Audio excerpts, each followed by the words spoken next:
Allora, buongiorno a tutti, io sono il professor Aldo Grauso, docente di devianza sociale presso l'Università Niccolò Cusano, direttore del Master di Psicologia dello Sport, Università Niccolò Cusano, e direttore del corso di alta formazione in criminologia e psicologia forense presso l'Università Unitelma Sapienza. Abbiamo quindi, avete quindi appreso da chi mi ha preceduto un po' il contesto, un po' le motivazioni, un po' gli obiettivi di questo intervento che andrete adesso voi a fare. Entriamo nella pratica quindi con delle esercitazioni svolte per chi allena la categoria dei pulcini, quindi l'attività di base. Queste esercitazioni sta assolutamente a voi la ricerca del tempo adeguato per poterle dunque mettere in pratica. È molto importante quindi che ci sia da parte vostra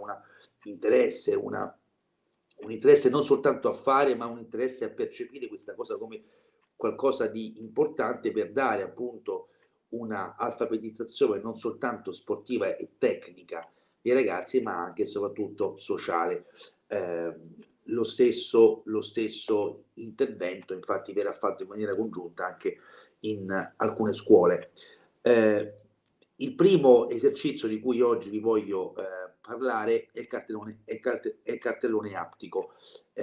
Aptica è comunicazione, è la modalità di saluto in cui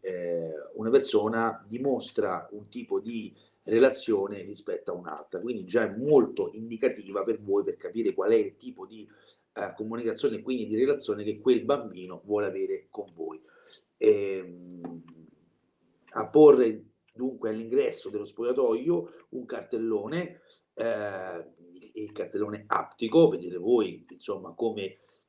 devo costruirlo, lo potete anche magari costruire insieme ai vostri dirigenti e lo apponete quindi praticamente fuori l'entrata dello spogliatoio, che è equiparata per la visione di di questa nostra sperimentazione un po' alla classe, no? Quello che la classe ha dentro l'aula di classe, voi avete la medesima cosa dentro lo spogliatoio. Eh, Nel cartellone aptico verranno illustrate 4 iconografie, 4 raffigurazioni emozionali che quindi ci portano dentro una comunicazione emotiva. Il balletto che non prevede un contatto, quindi se il bambino con la mano sceglie l'iconografia del balletto, questo è già per voi, no, un motivo per comprendere quanto questo bambino non voglia alcun tipo di contatto con voi, ma lo fa in una maniera, come dire, individuale il saluto. Il pugnetto Covid, che abbiamo visto ormai dal post-Covid come sia stata una modalità di comunicazione aptica appresa, che prima non era concepita per tutti noi adulti, ma soprattutto per i bambini, quindi adesso viene presa come una modalità più neutrale di porre un contatto fisico. Dammi il 5, quindi dove c'è una apertura, appunto una mano aperta che va a sovrapporsi ad un'altra, quindi è un contatto molto più forte, ma legato soltanto a una parte del corpo, appunto la mano, e l'abbraccio che invece è quella un po' più massimale perché riveste anche altri ambiti corporei, quindi è più coinvolgente, ecco. I bambini quindi quando entrano nello spogliatoio dovranno scegliere una delle 4 figure rappresentate nel cartellone ed eseguire la mossa associata. L'educatore, quindi voi, il tecnico, a specchio, risponderà al gesto prescelto del ragazzo. Ovviamente è molto importante annotarsi volta per volta in, in un foglio che potreste anche fare voi sotto forma di modulo qual è stato il gesto che per quel periodo, dove poi andremo a quantificare quando e quanto, quel tipo di bambino ha effettuato quel tipo di gesto, perché ovviamente ogni gesto può cambiare anche in base non soltanto al rapporto con voi, ma tutto quello che il bambino porta dalla sua giornata tipo o dal suo periodo tipo rispetto ai confronti con la famiglia, con la scuola e con gli amici. Quindi nel caso del cartellone aptico i giovani atleti, una volta giunti al campo e in procinto di entrare negli spogliatoi, dovranno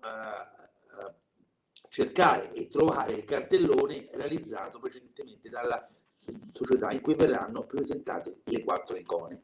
Il bambino dovrà quindi toccare l'icona che più lo rappresenta quel giorno e quindi condividere tutto questo con il gruppo che comunque osserva soprattutto quelli che sono entrati prima di lui, quindi che sono seduti nello spogliatoio, e tutti quelli che sono fuori in fila ad attendere uno alla volta che il gesto venga fatto. Quindi ecco che cosa insomma che riveste sia una condivisione con voi, ma anche una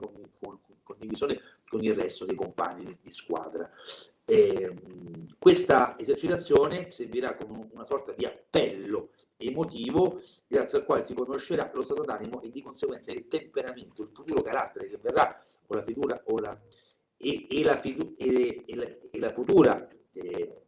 personalità che il bambino svilupperà, visto che siamo dentro un'età evolutiva dove ancora il carattere e la personalità, figuriamoci, non è ancora completata, quindi possiamo comunque co-costruire qualcosa insieme a lui rispetto alla gestione di tutto il suo sé. E quindi un appello che ha soltanto il nome e il cognome, come quasi sempre, anzi se non sempre voi siete obbligati a fare ogni volta che avete i ragazzi, i bambini in campo, noi oltre a questo ci mettiamo il contenuto emotivo, quindi sembra una cosa anche abbastanza, come dire, ovvia, ma che ovvia probabilmente non è, visto che non è in uso in quasi nessuna società appunto di calcio. Non so, magari c'è qualcuna che per spirito di intrapresa personale ha intrapreso, perdonatemi la ripetizione, un progetto similare. E ovviamente una cosa che ci tengo a dire è che in questa video di lezione seguiremo molto il manuale che avete voi davanti, e quindi per farvi intendere cercate ogni volta di seguire queste video lezioni affrancandole alla lettura del manuale, magari anche in contemporanea. L'esercitazione 2, che è disegna le emozioni, le tue emozioni. La premessa è che non si tratta di valutazioni diagnostiche attraverso dei test grafici dove c'è un altro tipo di obiettivo, c'è un altro tipo di, come dire, di necessità che venga visto e valutato in sede clinica o nel caso tipo giuridico. Qui siamo, come dire, in un libero sfogo delle emozioni, dove poi voi all'interno del manuale avete anche dei check sulle possibili risultanze, quindi a occhio anche vostro, non prettamente specialistico, ovviamente, visto che siete istruttori, si può complessivamente valutare insomma quello che è la situazione, ma quindi esclusivamente di una libera interpretazione mirata alla conoscenza temperamentale del bambino nel contesto applicato al calcio. Durante la prima fase del programma l'educatore di fascia noi qui all'interno del manuale abbiamo inserito piccoli amici, ma in realtà la categoria principalmente è quella dei pulcini, visto che grosso modo li riveste un'età similare. Dovrà richiedere ai genitori di far disegnare ai bambini in un foglio A4 un unico disegno composto da figure di se stesso, del gruppo e dei suoi istruttori, quindi tutte quelle figure che sono, come dire, presenti nel campo sia di parità che di adulto. Senza altra indicazione i bambini saranno liberi di disegnare quante persone vogliono, in quale parte del foglio disegnare, se a colori o meno. Quindi, come dire, ci dà un'idea, una guida, oltre al gesto aptico, di qual è la condizione emotiva per la quale quel bambino fa fa sport all'interno di quel contesto, e quindi avete appunto, vi ho inserito nel manuale il check sui 7 rivelatori emozionali o parametri, che sono appunto la presenza-assenza del colore, la presenza-assenza del sole. Il sole è quella figura che richiama molto la figura del padre, i colori antecedenti appunto a questo invece un po' tipo richiama uno stato d'animo di serenità, no? Proprio per il semplice fatto che si prende parte con più pennarelli, quindi c'è una maggiore, insomma, dinamicità nel disegno. Un disegno monocolore con la matita, con la penna o con un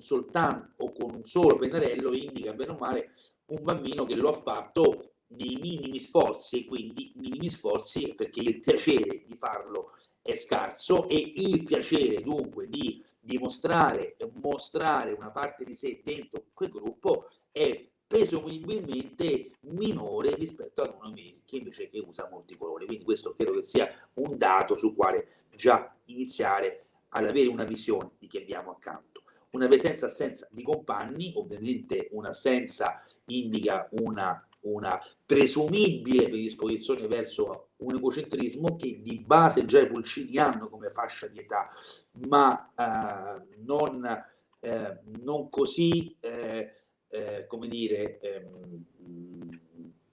grave come appunto noi ci auguriamo che sia. Un bambino che disegna soltanto se stesso indica un bambino che non è soltanto egocentrico, ma è proprio in una condizione di solitudine. La presenza-assenza dell'allenatore o degli allenatori, visto che ogni gruppo ha sicuramente un tecnico, se non due, in base al numero di componenti del gruppo. E dunque, nel caso in cui appunto fossero due, bisogna anche vedere chi disegna e chi non disegna quel bambino, e quindi rinforzare la figura assente nel disegno dell'adulto. La presenza-assenza di se stesso, la presenza, e ovviamente su questo ci pongo un interrogativo interessante, la presenza-assenza di se stesso, quindi mettiamo conto quei disegni che raffigurano principalmente una partita dove non c'è una connotazione, come dire, personale di ogni bambino, o lo stemma e il logo della società, indica principalmente un bambino che non ha voluto